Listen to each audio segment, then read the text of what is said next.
You stopped explaining yourself, and at first, it feels like progress. Your words are clearer, shorter, more precise. You say what needs to be said, and then you stop. No extra context, no long justifications, no effort to make sure you are fully understood. And strangely, nothing seems to go wrong. Conversations continue. People respond. Life moves forward. But then something unexpected begins to happen in small, subtle moments that are easy to overlook.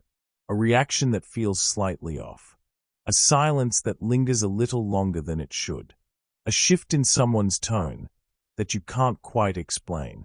At first, these moments don't seem connected. They appear isolated, unrelated, easy to dismiss, or easy to misread. But they are not random. They are consequences, and they tend to follow a pattern that most people only recognize after things have already started to change. Think of it like a game of Jenga. At the beginning, the structure feels stable, solid, balanced. You remove one piece, and nothing happens. Everything still stands. So you remove another, and then another. Each movement feels small, almost insignificant. But with every piece you take away, the balance quietly changes, and the piece you remove is never random. It is often the one quietly holding more than you realized.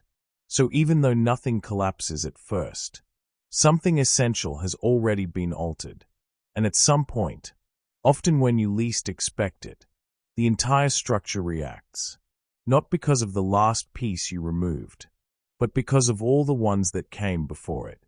And that is exactly what happens here. When you stop explaining yourself, you are not just saying less. You are removing something that used to shape how people relate to you. Once that happens, the consequences don't appear all at once.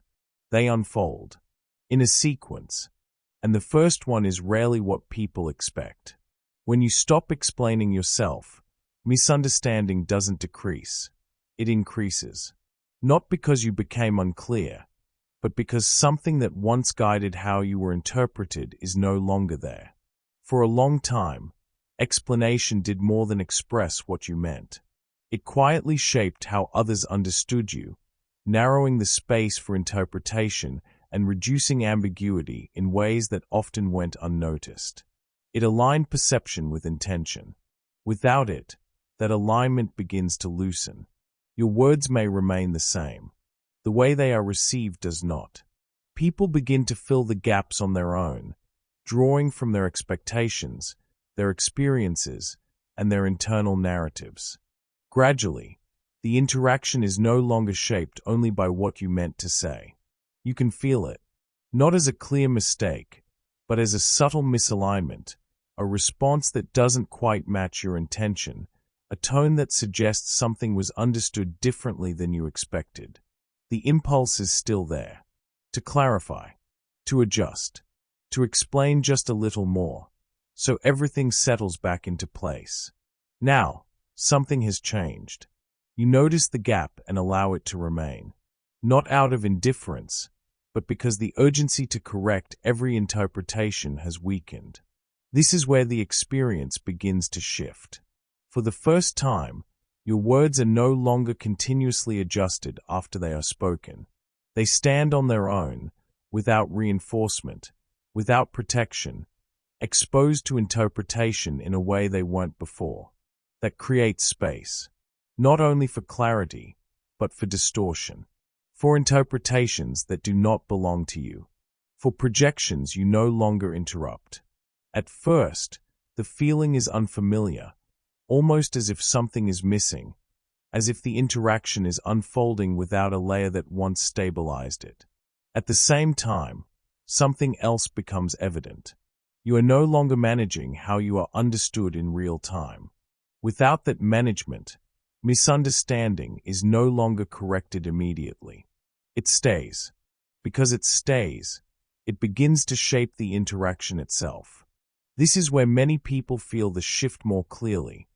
Not because something has gone wrong, but because something they once controlled is no longer being controlled in the same way.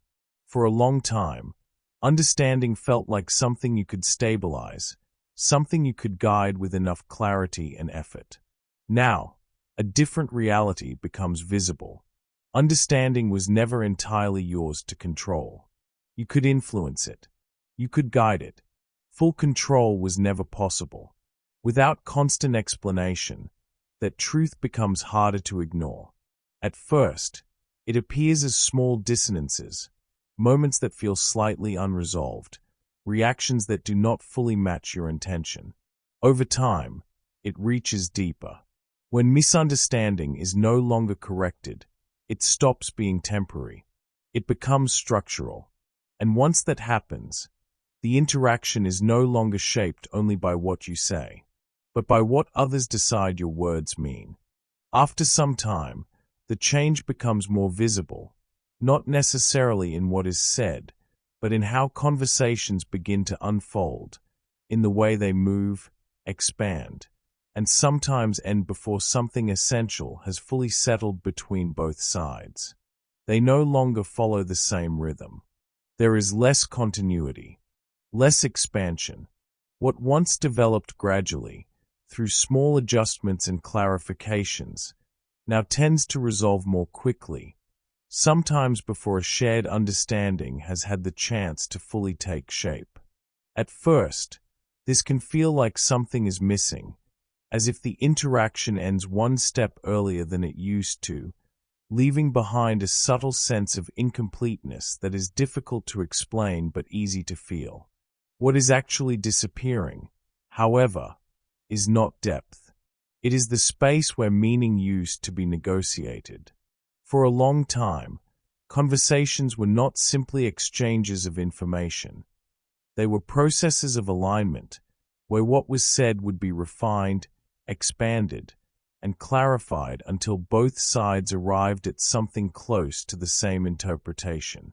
That process is no longer happening in the same way, and without it, a quiet but significant shift takes place. Meaning is no longer built together. It is assumed. Each person completes the interaction internally, drawing from their own references, their own expectations, and their own way of interpreting what remains unsaid. This is where something deeper begins to emerge, not confusion in the usual sense, but a more structural change in how understanding itself is formed within the interaction. Because when shared meaning is no longer actively maintained, interpretation becomes automatic. In psychology, this is often described as projection, not as a deliberate act, but as a natural response to ambiguity, where the mind fills in what is missing using what is already familiar, what has been experienced before, and what feels consistent with its own internal patterns. And because you are no longer adjusting your message in real time, those interpretations remain as they are. They are not corrected. They are not refined. They continue. And that continuity begins to shape the direction of the conversation itself. At times, the shift is subtle, almost imperceptible. At others, it becomes difficult to ignore, a response that follows a logic you didn't introduce, a conclusion that feels slightly disconnected from what you meant, or a reaction that seems to respond to something that was never explicitly said. In the past, you would have intervened, bringing the conversation back, realigning it, restoring a shared frame of understanding. Now, that movement happens less often. And without it, the interaction no longer depends on a single, shared interpretation. It unfolds in parallel. What you meant, and what was understood. Sometimes they overlap. Sometimes they don't. And when they don't, the conversation no longer follows the path you expect. What changes is not only the flow. It is what the interaction begins to reveal. Because when projection is no longer immediately corrected, something that was always present becomes visible in a way that is difficult to ignore. How others construct meaning, how they interpret absence, and how they respond to what is not fully explained. And once that becomes clear, conversations are no longer just conversations. They become insight. At a certain point, the shift becomes harder to ignore, because the reactions around you stop matching the situation. What once felt like a simple change in how you communicate begins to produce responses that seem unexpectedly intense, sometimes even confusing in their proportion. A neutral answer leads to visible discomfort. A short response creates tension where there was none before. A boundary, expressed without explanation, is met with resistance that feels larger than the moment itself. And the immediate thought is often the same. Something must be off. Maybe the tone was wrong. Maybe the message was too abrupt. Maybe something important was left unsaid. But when you look more closely, a different pattern begins to emerge. The reaction is not entirely about what was said. It is about what was activated. For a long time, your explanations did more than clarify your position. They also regulated the emotional space of the interaction, softening potential friction and guiding the other person toward a more stable response. Now, that layer is no longer present. And without it, certain reactions are no longer contained in the same way. They expand. They intensify. They reveal something that was already there. In psychology, these moments are often linked to what Carl Jung described as complexes, emotional patterns formed through past experiences that remain active beneath the surface, waiting for something familiar enough to bring them into motion. Most of the time, they remain dormant, invisible. But when a situation resembles something unresolved, they activate, and when they do, the response is rarely proportional to the present moment. It carries something else with it, something older, something already charged. This is why the reaction can feel confusing, because from your perspective, nothing significant has happened. You answered simply. You responded clearly. You said what needed to be said, and no more. Yet the response you receive does not match that simplicity. It carries weight, tone, emotion that seems to come from somewhere beyond the immediate interaction. At first, this can be disorienting. It creates a subtle pressure to return to the old pattern, to explain more, to soften the edges, to reintroduce the layer that once kept everything balanced. And in many cases, that impulse still appears, not as a conscious decision, but as a familiar movement, a way to bring the situation back to something that feels stable again. But now, something in you pauses. You notice the reaction. You recognize the intensity. And instead of adjusting yourself to regulate it, you allow it to exist, not as rejection, not as agreement, but simply as a response that does not require immediate correction. And this is where something important begins to change. Because when you stop absorbing and adjusting to every emotional reaction around you, the interaction reveals more than it used to. You begin to see where the reaction belongs. Not everything is directed at you. Not everything is caused by what you said. Some responses are continuations of something that was already in motion long before the interaction began. And without the habit of constant explanation, those patterns become more visible. Sometimes, this leads to moments of tension. Other times, to unexpected distance. And occasionally, to reactions that seem difficult to reconcile with the situation itself. But beneath all of that, something else is stabilizing. You are no longer responsible for regulating every response. You are no longer required to neutralize every emotional shift. And that changes the position you occupy within the interaction. Not externally, but internally. Because for the first time, there is a separation between what you express and how others react to it. And once that separation becomes clear, it becomes much harder to return to the previous pattern. So, another thing emerges. It is not immediately visible in the interaction itself, but in how you are perceived within it. For a long time, that perception was not entirely left to chance. You shaped it, refined it, adjusted it in real time. Not necessarily in a conscious way, but through the way you explained yourself, adding context, clarifying intention, reducing ambiguity before it had the chance to expand. Over time, this created a sense of continuity, a sense that how you saw yourself, and how others understood you, remained relatively aligned.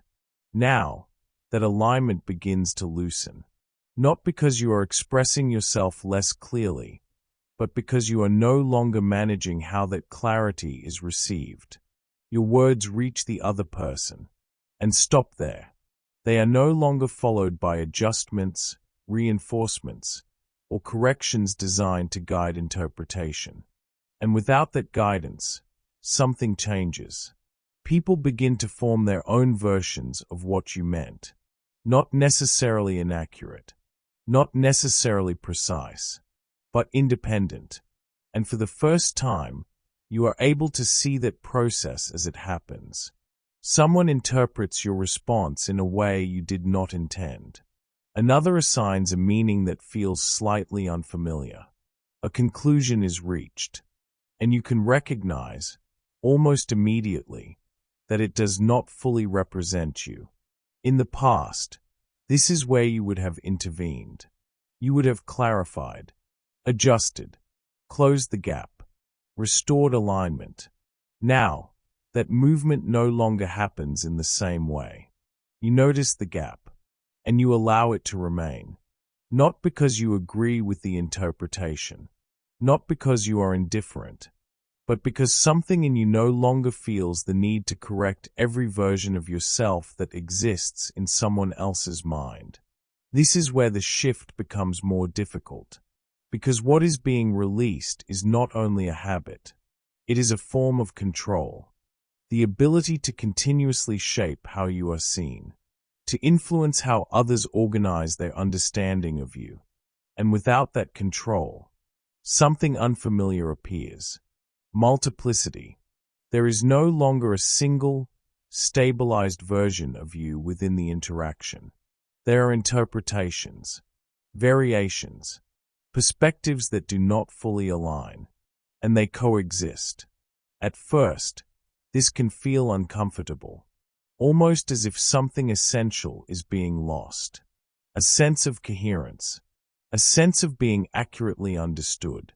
The feeling that your internal experience is being properly translated into the external world. But something else becomes visible at the same time. That coherence was never entirely stable. It was maintained, sustained through constant adjustment, through continuous explanation, through subtle corrections that kept everything aligned. Without that effort, you begin to see something that was always present. That how you are perceived is not something you fully control.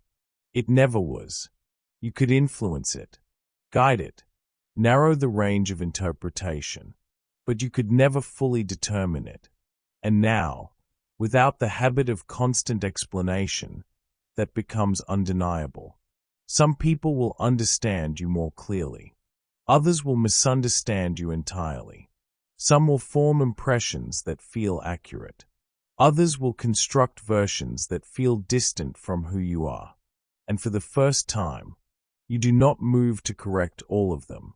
This is where something begins to stabilize internally, because as control over perception decreases, dependence on it begins to fade as well. You are no longer anchored in being understood in a specific way. You are no longer adjusting yourself to maintain a consistent external image. And without that constant adjustment, something else takes its place. Not certainty, not control, but a different kind of stability. One that does not depend on how you are seen, but on how clearly you see yourself. And for a long time, that loss of control feels like something that should be corrected, a gap to close, a misalignment to fix. A version of yourself that needs to be brought back into coherence. But when that correction no longer happens, something else begins to take its place. At first, It is not obvious. There is no clear moment where the shift completes itself. What changes is the way your system responds to what is no longer controlled. You are still perceived in different ways, still interpreted through lenses that do not fully reflect you, still seen in versions that feel incomplete or slightly distorted. But the need to intervene in those versions begins to lose intensity, not because they became accurate, but because they stopped defining your position. And that is where the internal shift begins. Because once you are no longer organizing yourself around how you are perceived, your attention has somewhere else to go. It no longer moves outward, trying to stabilize the interaction. It begins to settle inward. The impulse to explain does not disappear. It simply stops leading. It no longer dictates how you respond. And without that constant adjustment, a different form of stability starts to emerge. Not built through agreement, not maintained through correction, but held by something that does not require external alignment to remain intact. For a long time, stability may have depended on being understood, on the sense that your words landed correctly, that your intentions were received as they were meant. Now, that reference changes. Understanding may still happen. Misunderstanding may still occur. But neither one reorganizes you in the same way. Something holds. In Jungian psychology, this movement is often described as individuation, a shift in the center from which your responses emerge, less dependent on external confirmation, more grounded in an internal reference that does not require constant adjustment. This is not distance. It is not withdrawal. It is a repositioning. You still perceive how you are interpreted. You still notice how others respond. But those responses no longer determine your internal state. They pass through the interaction, without redefining you in the process. And this changes something fundamental, because for the first time, there is a clear separation between expression and responsibility for what happens after it. You can say something and allow the response to unfold without managing it. You can be misunderstood and recognize it without moving to correct it immediately. You can allow multiple versions of you to exist without needing to reduce them into a single, controlled image. At first, this may feel unfamiliar, because the previous reference is no longer there. But what replaces it does not depend on reinforcement. It remains. And from that position, everything simplifies, not because there is less depth, but because there is less effort to maintain it externally. What began as a change in how you communicate becomes a change in where you stand. And once you see this clearly, it becomes difficult to go back, because what changed was never just your words. It was your position. You are no longer explaining yourself to be understood. You are speaking from a place that does not depend on it, and that shift quietly changes everything. If this feels familiar, there is another moment that often comes right after this one, when your reactions begin to disappear, and people around you don't know how to respond to it. That's exactly what we explored in this video. Watch it next.